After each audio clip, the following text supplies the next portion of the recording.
आदरणीय साथियों, बांग्ला नववर्ष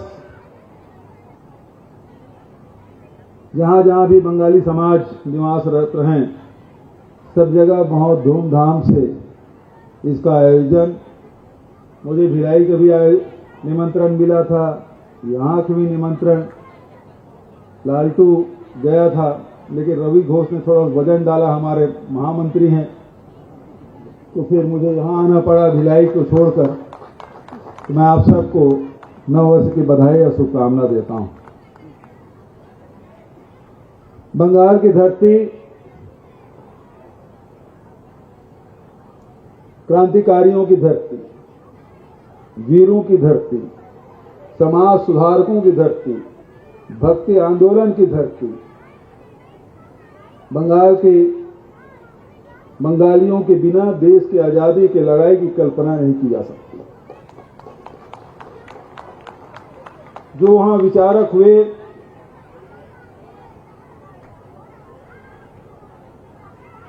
उनका भारतीय समाज में बड़ा योगदान रहा है। हम सब राजा राम मोहन राय को समाज सुधारक के रूप में जानते हैं, विधवा विवाह के विरोध करने वालों के नाम से जानते हैं, लेकिन उन्होंने जो काम किया इस देश में, तब अंग्रेज आ चुके थे, तब नवाबों का राज्य था, चाहे वो दक्षिण हो, चाहे बंगाल हो, अवध हो, अन्य जगहों में देखें, चाहे दिल्ली में हो, मुगलों नवाबों का साम्राज्य था। ऐसे समय में अंग्रेज यहां आए, उनकी लड़ाइयां अक्सर इन नवाबों से, राजा महाराजाओं से होती रही है। तब राजा राम मोहन राय ने एक आंदोलन चलाया था, और इस बात को इतिहासकार तो जानते हैं, लेकिन अधिकांश लोग इस बात को भूल गए। वो पहले व्यक्ति हैं जिन्होंने कहा कि शिक्षा में अंग्रेजी को शामिल किया जाए। उसके पहले हमारे देश में या तो भाषा पढ़ाई जाती, या अंग्रेजी या गणित, भाषा, गणित, इतिहास, ये तीन चीज पढ़ाई जाती थी, लेकिन अंग्रेजी और विज्ञान यहाँ के शिक्षा में शामिल नहीं था। और शामिल करने के लिए आंदोलन चलाने वाले कोई व्यक्ति रहे तो राजा राम मोहन राय। और यही कारण है, उस आंदोलन के चलते जितने भी शासकीय सेवा में आप देखेंगे, सबसे ज्यादा बंगाली हुए, क्योंकि अंग्रेजी पढ़े।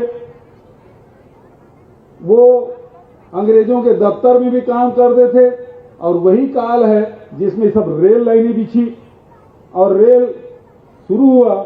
तो जितने भी रेलवे में भर्ती आप देखेंगे, सबसे ज्यादा आपको बंगाली मिलेंगे। और जहां जहां आपको स्टेशन है, चाहे वो बिलासपुर की बात करें, चाहे भिलाई की बात करें, रायपुर में बात करें, यदि बंगाली समाज आया है तो इसे ट्रेन के माध्यम से ही चले आए। गलत बोला हमारे लिए। तो देश भर में जो बंगाली फैले हैं, उसमें एक बड़ा माध्यम बना शासकीय सेवा, और दूसरा रेल। इसके माध्यम से आए। दुर्गा पूजा हमारे छत्तीसगढ़ में नहीं होता था। यहां तो जमारा वाले हैं, नवरात्रि में, दोनों नवरात्रि में घर में जमारा बोएंगे, सेवा करेंगे। लेकिन दुर्गा पूजा यदि शुरू हुआ है तो बंगालियों के आने के बाद। हमारे गांव में कभी हम लोग जब छोटे छोटे थे, तब वो दुर्गा समितियों में शामिल करते थे। कोई एक बंगाली कर्मचारी, चाहे वो इलेक्ट्रिसिटी बोर्ड में हो, चाहे और किसी विभाग में हो, वही शुरू करता था। और फिर ये दुर्गा पूजा, आज तो ये है, बंगाली लोग जितना दुर्गा नहीं रखते उतने छत्तीसगढ़ के लोग रखते हैं। कौन सा ऐसा गांव है जहां दुर्गा पूजा ना हो? और कौन सा मोहल्ला? तो गांव बात छोड़ दीजिए, आप तो मोहल्लों में दुर्गा पूजा। जिस प्रकार से बाल गंगाधर तिलक ने गणेश पूजा की शुरुआत की, उसी प्रकार से बंगालियों ने दुर्गा पूजा की शुरुआत की। और दोनों, गणेश पूजा और दुर्गा पूजा, आज हमारी सांस्कृतिक पहचान बन चुकी है। आदरणीय साथियों, वो दौर था जब अंग्रेज आए, जब नवाब का शासन था बंगाल में, और हमारी सबसे प्राचीन सभ्यता भारत की, हिंदुओं की, उस समय तुलना होती थी कौन बड़ा है। हिंदू कहते थे हम सबसे बड़े हैं, हमारे पास इतने वेद है, पुराण है, उपनिषद है, गीता है, महाभारत है, रामायण है, स्मृतियां हैं, तो हम अपने आप को समृद्धिशाली कहते थे। नवाब, जो मुगल, मुसलमान, ये अपने आप को शक्तिशाली और ताकतवर और सबसे उच्च मानते थे। वहीं अंग्रेज, उनके पास विज्ञान था और वो कहते सर्वोच्च हम हैं। लेकिन इस बीच में एक व्यक्ति हुआ जिन्होंने किसी धर्म को नीचा दिखाने की कोशिश नहीं की, किसी को सर्वश्रेष्ठ बनाने की कोशिश नहीं की, लेकिन उस व्यक्ति ने अपने साधना, अपने तप के बदौलत पूरे दुनिया में एकमात्र संत हुए जिन्होंने उद्घोष किया, आप चाहे किसी पंथ से, किसी रास्ते से, किसी पद्धति से आप साधना करें, पहुंचेंगे एक ही जगह, और वो संत हुए रामकृष्ण परमहंस। उसके पहले कोई धर्म के साधु संतों ने ये बात नहीं कही थी। ये बात केवल रामकृष्ण परमहंस ने ये सिद्ध किया, और उन्होंने सभी पद्धति से साधना की। हिंदुओं में कितने तंत्र हैं, उन सभी तंत्रों से उन्होंने साधना की। मुस्लिम पद्धति से भी किया, क्रिश्चियनिटी से भी किया, और उन्होंने ये उद्घोष किया कि आपकी साधना पद्धति कोई भी हो, लेकिन पहुंचेंगे उसी एक ईश्वर के पास। ये यदि कहें पूरे दुनिया को यदि सर्वश्रेष्ठ कोई देन है तो वो रामकृष्ण परमहंस से, यदि हिंदुस्तान की तरफ से दुनिया को दिया गया कोई उपहार है तो रामकृष्ण परमहंस है। और उसके शिष्य विवेकानंद जी पूरे दुनिया में पूजे जाते हैं। वो धरती हम कैसे भुला सकते हैं जहां सुभाष बाबू का जन्म हो, जिन्होंने ये कहा कि तुम मुझे खून दो, मैं तुम्हें आजादी दूंगा। ये कहने वाला कोई दूसरा नहीं, केवल नेताजी सुभाष चंद्र बोस।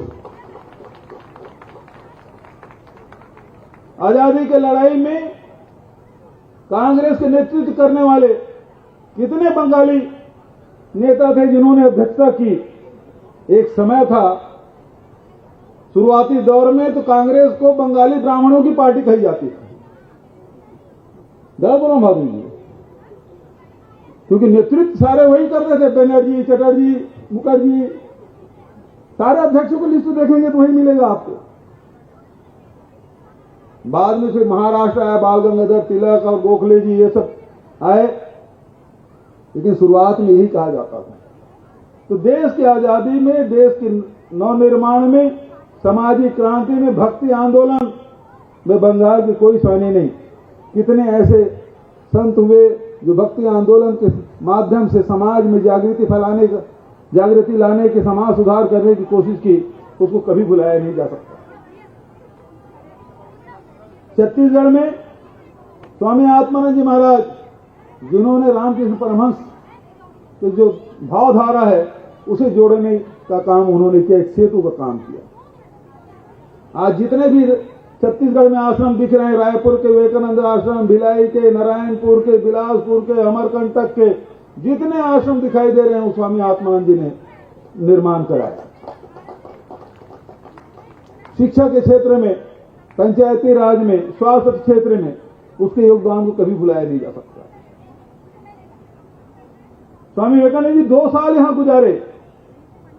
यदि बंगाल के बाद, कलकत्ता के बाद सबसे ज्यादा, वैसे इसकी उम्र 39 साल की थी, बहुत कम उम्र में इस दुनिया को छोड़ के चले गए, लेकिन सबसे ज्यादा कलकत्ता में गुजारने के बाद यदि सबसे ज्यादा समय यदि स्वामी विवेकानंद जी ने समय गुजारा है वो हमारे छत्तीसगढ़ के रायपुर है, जहां 2 साल हो रहे हैं। और इसीलिए मैंने विधानसभा अथॉरिटी संकल्प लाया और रायपुर एयरपोर्ट का नामकरण स्वामी विवेकानंद के नाम से कराया। बहुत लोग विरोध करते हैं। और अभी देव भवन को हमने अधिग्रहण किया और स्वामी विवेकानंद के विश्व स्तरीय एक वहां पहचान बनाने के लिए उसको हमने अधिग्रहण किया। उसका काम चल रहा है। उसकी स्मृति को सजोने के लिए देश दुनिया के लोग आए और समझे।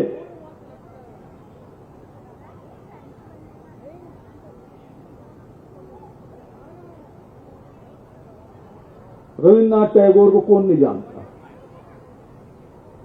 जिन्होंने मोहनदास करमचंद गांधी को महात्मा को उपाधि दी। उसके गीतांजलि को कौन नहीं जानता। जो भी साहित्य में रुचि रखता है गीतांजलि अवश्य पढ़ा होगा। उसके उपन्यास, उसके विद्यालय, उसके देन को कभी हम लोग भुला नहीं सकते। आज यदि हम जनगण मन यदि गाते हैं तो रचयिता वही हैं और उसका भी नाता हमारे छत्तीसगढ़ से रहा है।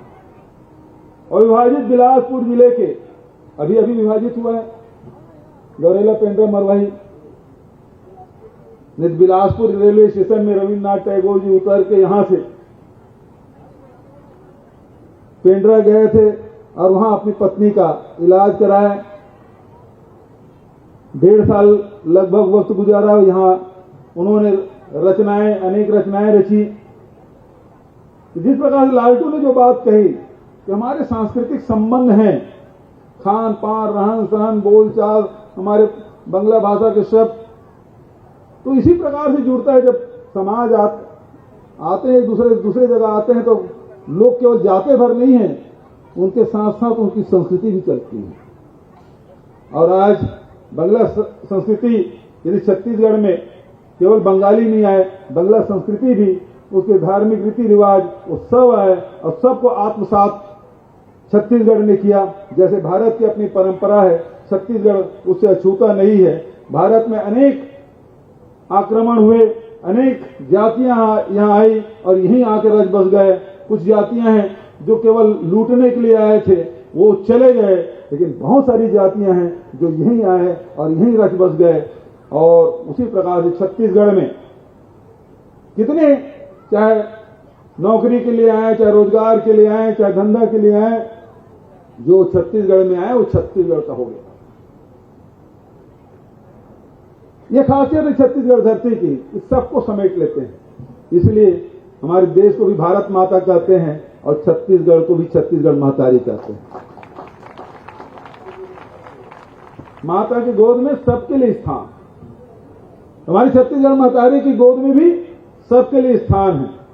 कुछ लोग नफरत फैलाने की कोशिश करते हैं, लेकिन हमारी जो भाईचारा है, प्रेम है, यही हमारे संत महात्माओं ने हमको सिखाया है और उसी से ये देश जुड़ा हुआ है, यहाँ के लोग जुड़े हुए हैं। और यही कारण है कि हमारे भारतीय संस्कृति, बहुत सारी जातियां देश के, दुनिया के मानचित्र में उभरा और नष्ट हो गए, लेकिन भारतीय संस्कृति इतनी प्राचीन संस्कृति है, बल्कि और उत्तरोत्तर उसमें वृद्धि हो रही है, कम नहीं हो रही है। लेकिन आज सत्ता के लालच में बहुत सारे लोग तोड़ने का प्रयास कर रहे हैं, काटने का, बांटने का, नफरत फैलाने की कोशिश कर रहे हैं। हम सब की जिम्मेदारी बनती है कि हम सब अपने जो पूर्वज हैं, हमारे जो संत महात्मा ऋषि मुनि ने जो रास्ता बताया है, उसी रास्ते पर चल के देश की एकता और अखंडता को बनाए रखना है। इस अवसर पर कल बाबा साहब भीमराव अम्बेडकर की जयंती हमने मनाई। उन्होंने हमको संविधान दिया, उस संविधान ने हम सबको अधिकार दिया है। आज जितना भी, चाहे हम बात कर रहे हैं, रोजगार प्राप्त कर रहे हैं, शिक्षा प्राप्त कर रहे हैं, वोटिंग राइट है, ये सारे राइट उसमें मिले हुए हैं। लेकिन आज हम देखते हैं कि किस प्रकार से जितने भी संवैधानिक संस्थाएं हैं उसे कमजोर करने की कोशिश की जा रही है। यदि संस्थाएं कमजोर होगी, यदि हमारे विधानसभा, लोकसभा कमजोर होंगे, यदि हमारे विधायिका, कार्यपालिका और न्यायपालिका कमजोर होंगे तो निश्चित रूप से लोकतंत्र कमजोर होगा और ये देश कभी इसको बर्दाश्त नहीं करेगा। मैं आप सबसे यही कहना चाहूंगा, ये देश हम सबका है और लोकतंत्र हम सबको समानता का अधिकार देता है। बहुत सारे देश हमसे, हमारे साथ और हमारे पहले, हमारे बाद जन्म हुए, लेकिन तानाशाह जहां हुए वहां की स्थिति आप जीवन को देख लें और जो लोकतंत्र है उसकी स्थिति देख लें। लोकतंत्र भले बहुत अच्छी व्यवस्था ना हो, बहुत सारे लोग कहते हैं, लेकिन इससे अच्छा व्यवस्था दूसरा भी नहीं हो सकता। इसलिए लोकतंत्र को बचाए रखने के लिए हम सब की जिम्मेदारी है। हमारे पूर्वजों ने पसीना खून बहाया है, उसे बचा कर रखने की जिम्मेदारी हम सब की है। लालटू ने आखिरी में एक बात कही है कि यह अनुदान प्राप्त स्कूल है। मैं प्रिंसिपल सेक्रेटरी से बात किया, आदरणीय माधुरी जी ने कालीबाड़ी स्कूल के बारे में भी बात कही है। बहुत सारी स्कूल अनुदान प्राप्त है, वहाँ अनुदान क्यों रोका गया है उसके कारण को जान के उसके निदान करने की कोशिश मैं करूंगा। मैं आपको आश्वस्त करता हूं कि बहुत जल्दी इसमें फैसला होगा। इन्हीं शब्दों के साथ आप सबको बधाई और शुभकामना देते हुए, बंगाली समाज यहाँ 2 संगठन है, तो एक को मोक्का में और एक को तिफरा, एक जगह 7,000 स्क्वायर फीट, एक जगह 5,000 स्क्वायर फीट जमीन दी जा रही है। मैं तो, हमारी कोशिश है हर समाज का अपना भवन हो ताकि सब समाज के लोग बैठ के सामाजिक उन्नति और विकास की बात वहां करें। और इसलिए हमने तय किया है कि हर समाज, जो भी समाज यदि जमीन मांगता है तो निश्चित रूप से जो अनुसूचित जाति है, जनजाति है, पिछड़े वर्ग के हैं, इसको 10% में, अपर क्लास है उसे 15% में भूखंड हम उपलब्ध कराएंगे। 7,500 स्क्वायर फीट तक के कलेक्टर को अधिकार हमने दिया है और उससे अधिक है वो मंत्रालय में जाएगा, कैबिनेट में होगा। तो दोनों प्रकार की व्यवस्थाएं हैं। मैं समझता हूं आपके 5,000 और 7,000 मांगे हैं तो कलेक्टर ही आपको अनुमति दे देगा और जब आपको मिलेगा, भेंट मुलाकात का कार्यक्रम बिलासपुर के बचा है, सभी समाज के लोगों से मैं मिलूंगा और भवन के लिए अलग से राशि दूंगा जब तक कि रजिस्ट्री आप करा लें। बहुत बहुत धन्यवाद। जय हिंद, जय छत्तीसगढ़ और बांग्ला नववर्ष के आप सबको बधाई, धन्यवाद।